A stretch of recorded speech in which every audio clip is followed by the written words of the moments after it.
12 मार्च 1993 मुंबई में 13 जगहों पर 13 ब्लास्ट होते हैं। उन 13 ब्लास्टों की वजह से मुंबई के अंदर 257 जानें चली जाती हैं और 700 लोग घायल हो जाते हैं। ये ऐसे ब्लास्ट थे कि इनकी गूंज पूरे महाराष्ट्र में तो जाती है, पूरे हिंदुस्तान में भी इनकी गूंज जाती है, पूरा हिंदुस्तान दहल जाता है। लेकिन हिंदुस्तान को छोड़कर बड़े बड़े देशों के बड़े बड़े अखबारों की फ्रंट लाइन पर भी ये खबर छप जाती है कि हिंदुस्तान के मुंबई शहर में 13 जगहों पर ब्लास्ट हुए हैं, जिसमें 257 लोग मारे गए हैं और बुरी तरह से 700 लोग जख्मी हो चुके थे।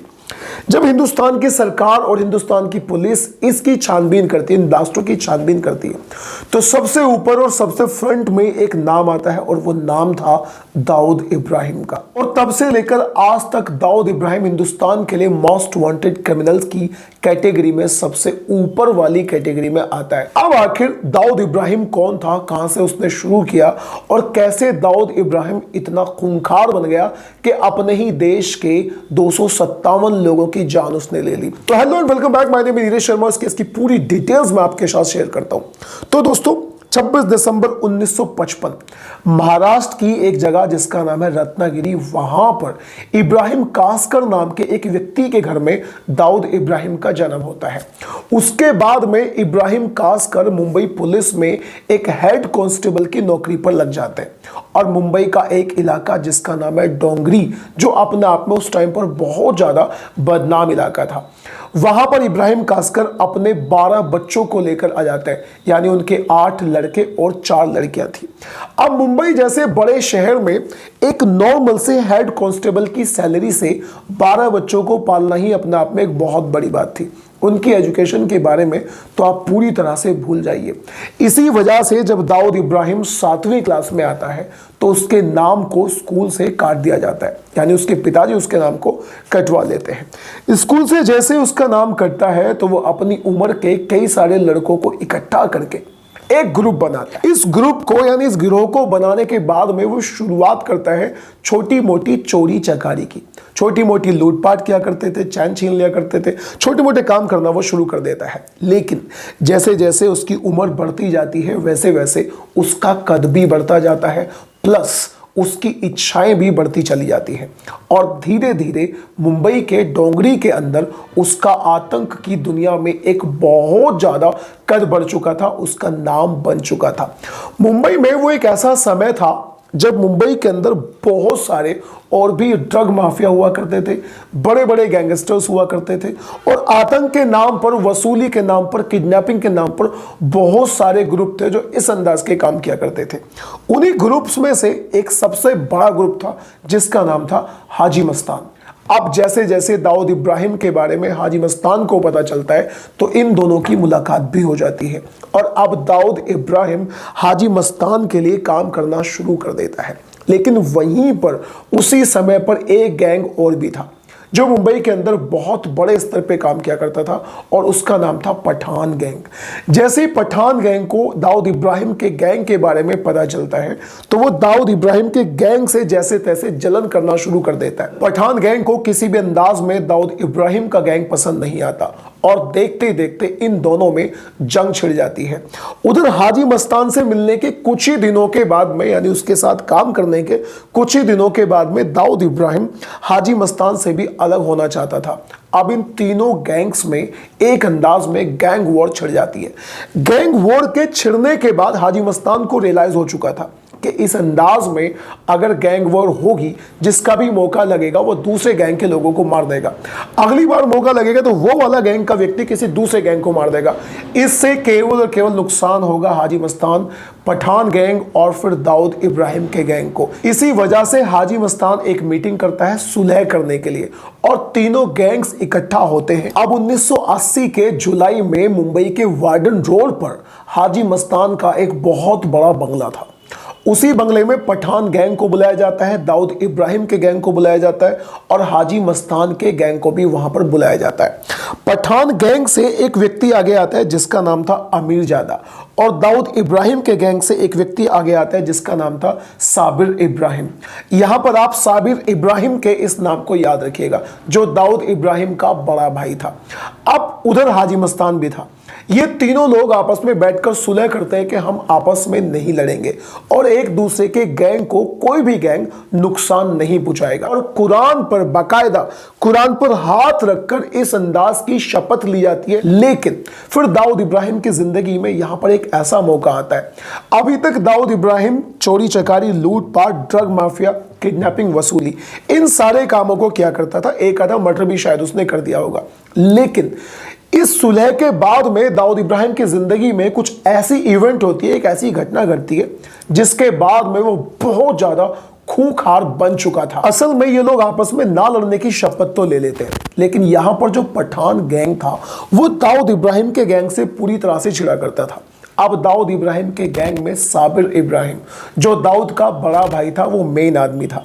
यानी दाऊद की सारे काम शुरुआत में वही क्या करता था, लोगों से डीलिंग भी वही क्या करता था, वसूली वही क्या करता था, और किडनैपिंग के सारे काम, यानी जो भी काम थे, ड्रग माफिया या जितने भी काम थे, उन सारे कामों को साबिर इब्राहिम ही देखा करता था। पठान गैंग इन लोगों से बहुत ज्यादा चिढ़ता था, वो इनके खिलाफ ही रहना चाहता था। इसी वजह से वो लोग साबिर के बारे में कुछ पता लगाना शुरू कर देते हैं। तो साबिर कांग्रेस हाउस, यानी मुंबई में ही उसी इलाके में एक जगह थी जिसका नाम था कांग्रेस हाउस। उस कांग्रेस हाउस नाम की जगह पर एक अंदाज में कह लीजिए कि कोठा चला करता था। उसी कोठे पर दो लड़कियां थी, एक का नाम था चित्रा और दूसरी का नाम था नंदा। चित्रा नाम की इस लड़की से साबिर की कोई बात थी, यानी साबिर उसे पसंद किया करता था, उससे प्यार किया करता था और वो अक्सर समय समय पर एक दूसरे के साथ समय बिताते थे और घूमने के लिए भी जाया करते थे।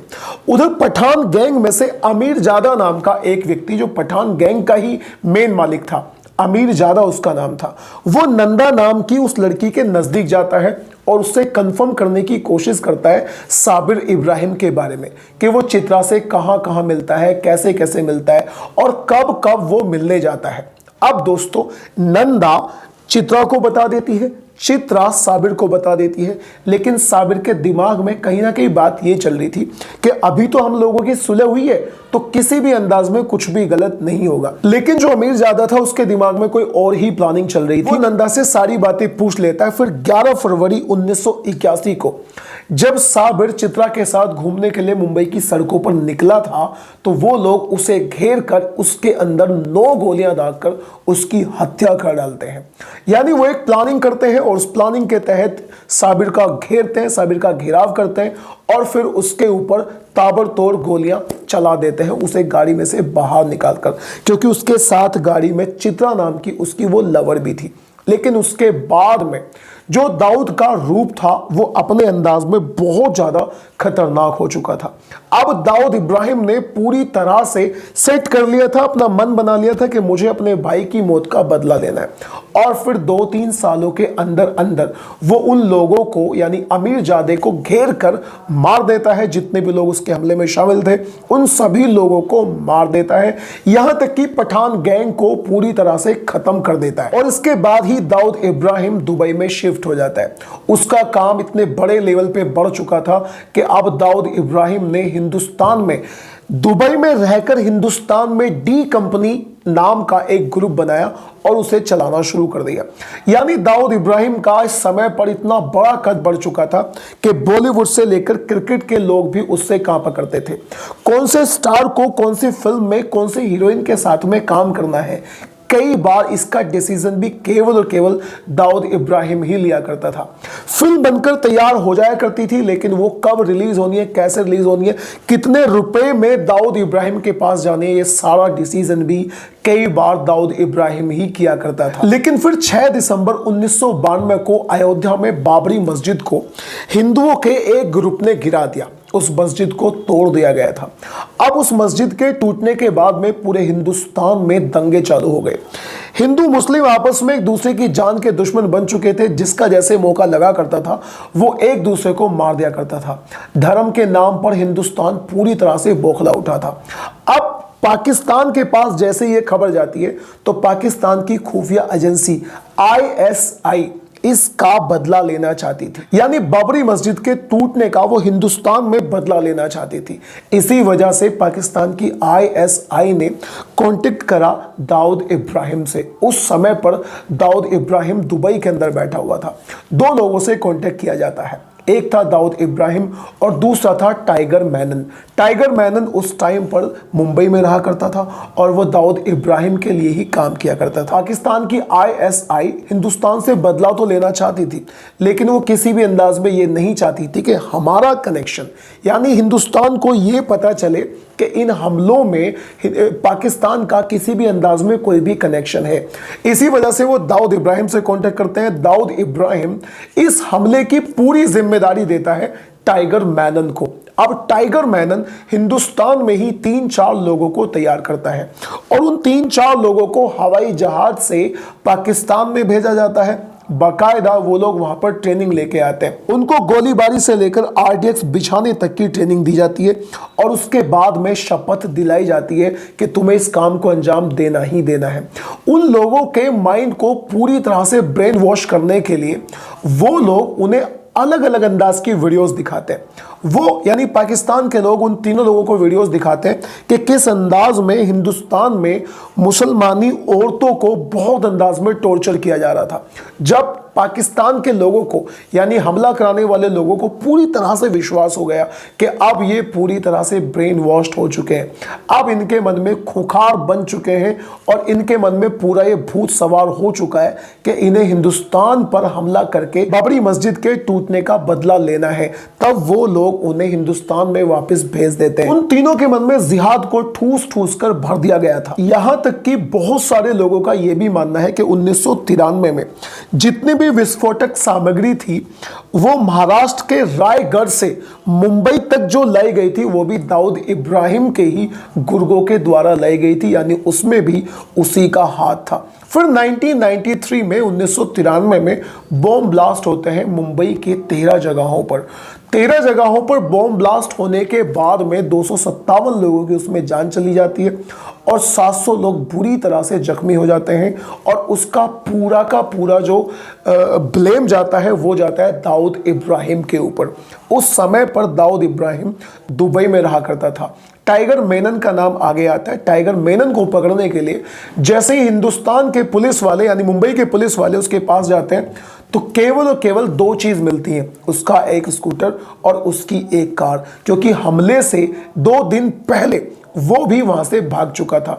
टाइगर मेनन कहां गया था इसका किसी को भी नहीं पता था। उधर दुबई में बैठे हुए दाऊद इब्राहिम पर हिंदुस्तान की सरकार दुबई की सरकार पर पूरा प्रेशर डालती है कि उसे वहां से निकाल दिया जाए, लेकिन वहां के शेख भी उस समय पर चौंक गए थे जब वहां की सरकार दाऊद इब्राहिम के दबाव में आ गई थी और वहां की सरकार ने दाऊद इब्राहिम को वहां से नहीं निकाला। अब दुबई में रहते रहते उसे एहसास हो चुका था कि अगर वो वहां रहेगा तो शायद उसकी जान को खतरा है, कहीं ना कहीं हिंदुस्तान के हाथ यहां तक आ सकते हैं। इसी वजह से वो पाकिस्तान में अपने लोगों से कांटेक्ट करता है और जाकर कराची में रहना शुरू कर देता है। कराची में जिस जगह पर वो रहता है उस जगह पर पाकिस्तान की आईएसआई और पाकिस्तान की आर्मी का पूरी तरह से होल्ड है। ऐसा माना जाता है कि वहां पर किसी भी व्यक्ति की यानी जिस इलाके में वो रहता है वहां पर किसी भी इंसान की एंट्री नहीं है। लेकिन फिर दिसंबर 2023 में कुछ खबरें ऐसी आती हैं कि जो दाऊद इब्राहिम है पाकिस्तान में उसको जहर देकर मार दिया गया, लेकिन यह खबर पूरी तरह से झूठी है, क्योंकि पाकिस्तान के लोग इस बात को एक्सेप्ट ही नहीं करते, यानी पाकिस्तान की सरकार ये एक्सेप्ट ही नहीं करती कि दाऊद इब्राहिम पाकिस्तान में है। तो पाकिस्तान इस बात की जिम्मेदारी किसी भी अंदाज में नहीं लेगा कि उसको जहर देकर मार दिया गया है। ये एक झूठी खबर थी। और दोस्तों, आपकी राय क्या है दाऊद इब्राहिम के बारे में, उसके किए हुए कारनामों के बारे में? अपनी राय आप कमेंट बॉक्स में जरूर बताइएगा। और अगर आपको क्राइम स्टोरी सुनना अच्छा लगता है तो do subscribe to this channel.